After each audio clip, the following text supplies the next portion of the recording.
कहने लगे, हे राजन, आपने बहुत अच्छा प्रश्न किया। इस प्रश्न के द्वारा जीव जगत का कल्याण होगा। उत्पन्ना चासते पक्षे द्वादशी मम वल्लभा। इससे पिछली एकादशी का मैंने वर्णन किया जिसका नाम था उत्पन्ना एकादशी। मार्गशी से उत्पत्ति रीति मम देह समुद्भवा सुरा सर्वदार्ता उत्पन्ना भरतर्षवः। वह एकादशी दुष्ट मुर नाम के दैत्य को मारने के लिए हुई थी, लेकिन मार्गशीर्ष पक्षे त्रिपत्ति नाम था, उसका नाम उत्पन्ना एकादशी हुआ। लेकिन अब जो एकादशी है इसका नाम मोक्षदा एकादशी है। मोक्षा नामेत सा प्रोक्ता सर्पाप हरा परा। सर्प मुंह से ये निकल जाए शब्द, अशोकानंद बाबा, मुंह से यह अक्षर शब्द निकल जाए कि आज मोक्षदा एकादशी है, तो इतना नाम लेने से लोगों के पाप कट जाते हैं। और यदि फिर कहीं कोई व्यक्ति मोक्षदा एकादशी का बाज पे यज्ञ करने का फल प्राप्त होता है। मैं आप सभी भक्तों को निवेदन करना चाहूँगा कि आप 11 का व्रत जरूर किया करें। हमने इसकी महिमा पढ़ रखी है, एकादशी के व्रत से बड़ा कोई व्रत भी नहीं है।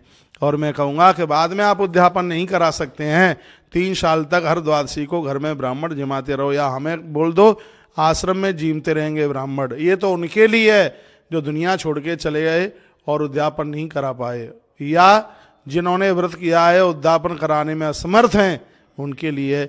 लेकिन एकादशी का यदि उद्यापन आपने सांगोपांग विधि से कराया है तो धरती पर इससे बड़ा कोई व्रत नहीं हो सकता। सबसे बड़ा जो व्रत है उद्यापन के साथ यदि 11 का जो व्रत हो जाए तो इससे तो कोई बड़ी बात ही नहीं हो सकती। तुलस्या मंजरी विश्या धूप दीपेश प्रियतनता। आज की एकादशी के दिन भगवान नारायण पर, गोविंद गोपाल पर तुलसी मंजरी चढ़ाई जाती है। हम भी चढ़ा के आए हैं। एक बार फिर सुन लो, आज मंजरी चढ़ाने की बड़ी महिमा है। 1 चढ़ाइए, 7 चढ़ाइए, 50 चढ़ाइए, 108 चढ़ाइए, भगवान के ऊपर मंजरी चढ़ाइए। मंजरी चढ़ाने की बहुत बड़ी महिमा है, स्पष्ट वर्णन है। देखो मैं तो श्लोक बोल रहा हूँ, तुलस्या मंजरी विश्या धूप दीप प्रियतनता।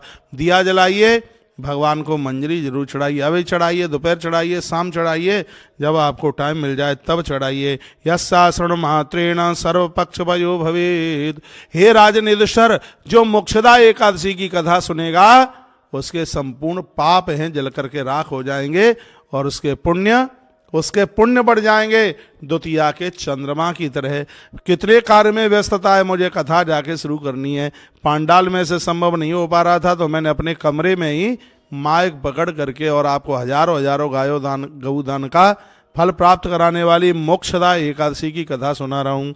और फिर भी आप ना सुन पाए तो मैं तो ये समझूंगा कि भगवान रूठ गया है, क्योंकि परमात्मा की कृपा से ही ये सब चीजें संभव हो पा रही हैं। कहा क्या गया, इसया श्रवण मात्रेण सर्वपापक्षयो भवेत्। इसके श्रवण मात्र से सगरे पाप समाप्त हो जाते हैं। अधो यो निगतश्चैव पितरो यस्य पापद अशास पुण्यदानेन मोक्षम यान्ति न संशय। यदि अपराधों के द्वारा किसी के पूर्वज नरक चले गए हैं, यदि उनको मोक्षदा एकादशी का पुण्य दे दिया जावे तो इसके प्रभाव से उनको गति मिल जाती है, उनको सदगति मिल जाती है। धर्मराज युधिष्ठिर ने कहा, भगवान केशव यह बताइए, यदि किसी के पुरखे नरक चले गए हों और किसी ने अपने पूर्वजों को मोक्षदा एकादशी का पुण्य दे दिया हो तो उनका उद्धार आत्म कल्याण हो गया हो, तो ऐसी कोई घटना बताइए। तब भगवान श्री कृष्ण कहने लगे, हाँ बिल्कुल ऐसी घटना घटी है। चंपके नगर हे रम्ये वैष्णवेश विभूषिते वैखानसो नाप नृपः पुत्रवत् पालयते प्रजा। एक चंपक नाम की नगरी में वैखानस नाम के राजा रहते थे। अपनी प्रजा का पालन ऐसे करते थे जैसे कि एक पिता अपने पुत्रों का पालन करता है। वसंती वै भू विप्रा वेद वेदांग पारग। वेद को पढ़ने वाले उनकी नगरी में बहुत ब्राह्मण रहते थे। एक दिन यह हुआ कि राजा रात्रि में सो रहा था तो उसने स्वप्न में अपने पुरखों को नरक में गिरे हुए देख लिया। पुरखे बहुत रो रहे थे। कहते हैं, बेटा हम बहुत ज़्यादा दुखी हैं, कैसे भी हमारा उद्धार, कैसे भी हमारा आत्मकल्याण कर दो। लिखा है, पितरन स्वकीयांशो पयधो यो निगत स्नपः एवं दृष्टवात सात्वान्विष्ट मानसः। उसका मन खिन्न हो गया राजा का। राजा की आंख में आंसू आ गए और शीघ्र ही राजा खड़ा हुआ और नहा धो करके राजा ब्राह्मणों के पास पहुंचा और जाके कहा, मयास पितरो दृष्टा नरकोपिता ध्वजा। हे ब्राह्मण देवताओं, हमने अपने पूर्वजों को नरक में गिरते हुए देखा है। वो भारी कष्ट में हैं, आप कोई उपाय बताइए, उनका उद्धार, उनका आत्मकल्याण कैसे हो सकता है। न दारा न सुदामय्यम रोचनते दुष्सत्तमा, जब से मैंने अपने पूर्वजों को नरक में गिरते देखा, ना मुझे पत्नी अच्छी लग रही है, ना मुझे बच्चे अच्छे लग रहे हैं, ना मुझे राज सत्ता अच्छी लग रही है, कोई उपाय बताइए जिससे मेरे पुरखों का कल्याण हो जाए। तो ब्राह्मणों ने क्या कहा, ब्राह्मण कहने लगे, पर्वतस्य मुनि राजन निकटे चाश्रमो महान, यहाँ से थोड़ी सी दूरी पर पर्वत नाम के महात्मा का आश्रम है और वो बड़ा अच्छा सा समाधान करते हैं। साधु तो समाधान की डायरी है, अपनी जिंदगी का समाधान महात्माओं से खोजिए। कहा उन महात्मा के पास में जाइए, वो तुम्हारा समाधान करेंगे। और उसी समय राजा पर्वत नाम के महात्मा के पास में पहुंचना हुआ, चरणों में लंबे होकर के साष्टांग वंदन किया, साष्टांग प्रणाम किया और कहा, हे गुरुदेव, मैं आपकी शरण में आया हूं, मैंने अपने पूर्वजों को नरक में देखा है, उनका कैसे कल्याण हो, हे गुरुदेव आप कृपा कर दीजिए। तेसाम श्रुत्वा ततो वाक्यम राजा व्याख्यान सो महान, पर्वत नाम के मुनि ने जब राजा की यह बात सुनी